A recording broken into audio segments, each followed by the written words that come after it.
same time we were doing that, we were also trying to at least get people used to living in communities of practice. Where, like I said, we're basically a collaborative organization in general. But what we really relied on from a technology standpoint anyway was email with 42 attachments, and it was killing us. So we tried to set up some collaborative spaces. The other thing I started to do was, put together a strategy, start talking strategy. How are we going to push knowledge out to folks who don't necessarily know they need to know something, or give them the ability to pull knowledge out of somewhere when they kind of have an idea of what they need to know, but they just need a place to go to get it. So come up with this process-centric model development. But I gotta tell you, while I was doing all of this, being told, of course, my only guidance is you need to be an enabler, I was always on the hunt constantly on the hunt for the organizational sweet spot. Where could I know they tell you need to align with your one of your business lines that needs you the most, but I couldn't find it. And the other thing was, I thought we had a burning platform. I thought having the Justice Department go seek delegated authority on the Hill was enough of a burning platform. But I got to tell you, there weren't very many people in the trenches who saw that. Some of that was a product of me being in national office or me being in central office, and my customers, my internal customers being in the field. I'm not exactly sure what it was, but I thought we had a burning platform, and I don't think we really did. I still don't think we did. Next slide, please. So having said all of that, that's where we started. And let me tell you what sand traps I think you should avoid. Again, these are the things that I did wrong. Thinking you have a mandate. Just because you get money, just because you get a staff, doesn't mean anybody really wants you. It's the truth. I mean, and I really did think, and it's silly me, I really did think they hired me, they gave me a little bit of money, they gave me authority to hire a few people. Surely they want me. Surely there's an understanding of what they want me to do. Not necessarily true, and I'm not the only one I've talked to who's been in that situation. The other thing I found myself in, this is where the KM 101 road trips were not necessarily too successful, I think, is I spent a whole lot of time differentiating myself from what the IT people were doing, what the business intelligence folks were doing, what the learning organizational folks, HR folks were doing, what our process folks were doing. I spent a lot of time trying to make a niche, making myself different from them, and I wasted a lot of time. Instead of trying to make myself different, I should have been right in there with them. That was a big mistake on my part. And this is where I'm going to introduce my Bible. Those who've heard me speak before know this. If you don't have this book, Stealth KM by Niall Sinclair, if you have anything to do with a public sector knowledge management program, get it, read it. You can see mine is autographed and it's dog-eared. And I'll speed it up. I know I'm kind of running late here. Niall Sinclair, I have to tell you this story because it's so funny. Niall Sinclair was, in essence, my counterpart in Public Works Canada.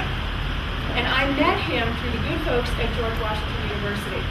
And it's so funny because I met Niall right after he left Canada, Public Works Canada, because he was, in part, very frustrated with doing knowledge management in that organization. He had a lot more challenges than I did, frankly.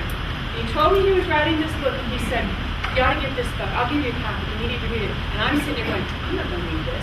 They want me. They need me. They staff me. They resource me. I do not need to read this book. And I have to tell you, it took me a year and a half of sheer frustration before I finally read it and said, hallelujah, this is my story. So if you are in a public sector organization that is starting brand spanking new, really seriously, or if you're not too far down the road, get it, read it. It's my Bible, like I said. Autographed, dog-eared. Well, one of the things that Niall states very succinctly in his book is don't make a differentiation between you and what other support groups there might be. Blend, blend, blend. Get in there, do it right away. Don't make that distinction. The other thing that I should have done earlier on is, while I was trying to define how different I was, I didn't get in there and find that sweet spot. I didn't get in there and find that big, major pain point. And whether it was called IT or KM, it didn't really matter. Find that pain point for your organization. Find that business line. Knowledge, Niall says it in his book, and it's really true, and attach yourself to get to them. That's where you prove your value, you'll prove your worth. I didn't do that. I was spending so much time on the KM 101 and all that kind of stuff. Just get in there, find the sweet spot and do real work. I'll say that again on the other side.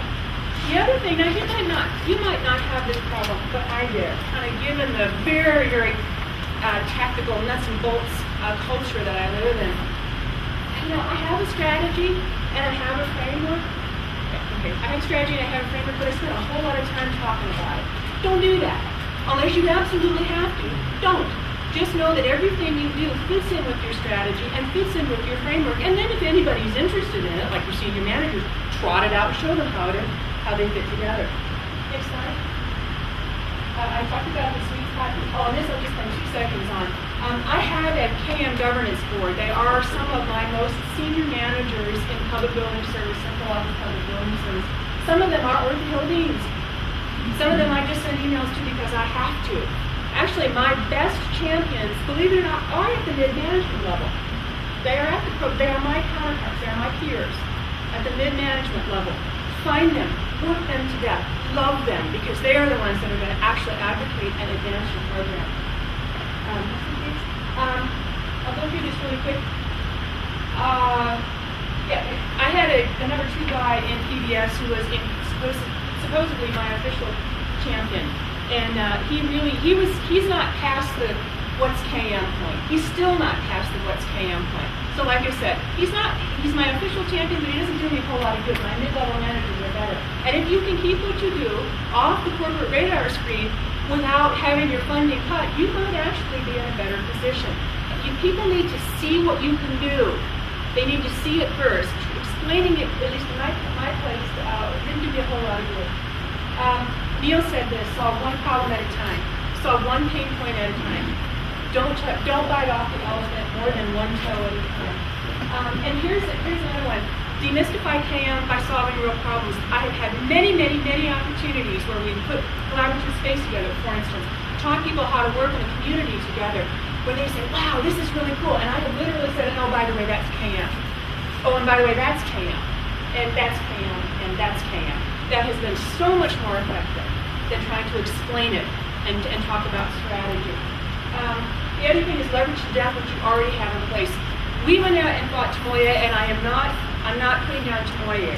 But the fact of the matter is we had Quick Place, and it was just as good a tool set for what we had to go on than Tomoye.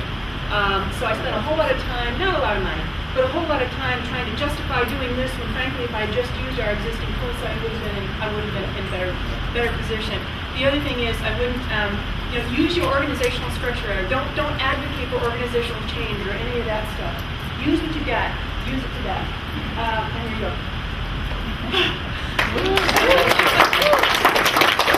One quick question, and then we got buzz. Yes, sir. I know we're not really supposed to ask questions, but I'm going to show my ignorance about the way the government's structured. But how did you get a governance board that you didn't have any part in selecting? Oh no, I didn't say that. I handpicked a few, and then there were some that were just handed to me. And those that were handed to me really were, that's just how it works. And it was, the ones who were really engaged are the ones that I specifically went to and said, look, we have a long-standing relationship, can you help me out here? And they're like, yeah, I believe in this. So half of my governance board is there, and they're in there and they're advocating for me. The other half, they show up to meetings when they have to. Laura, thank you very much. Situation. And that presentation did dovetail very well on Neil. So, you kind of already buzzed about that.